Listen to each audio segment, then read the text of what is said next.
Ice cream nga ni. Okay, open mo. 1878. Uy, tagal na pala to.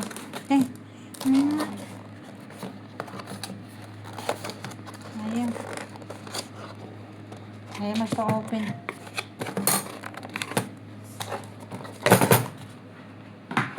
Ang ganda ng pagkakalagay nyo ng paper diretso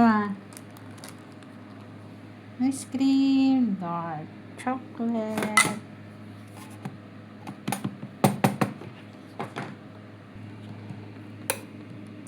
Dark chocolate ice cream.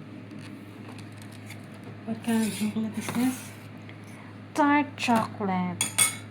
Yeah, I know it's dark, but what kind of chocolate is this? How was the ice cream? Good, Mom. Well, would you like some, Mom?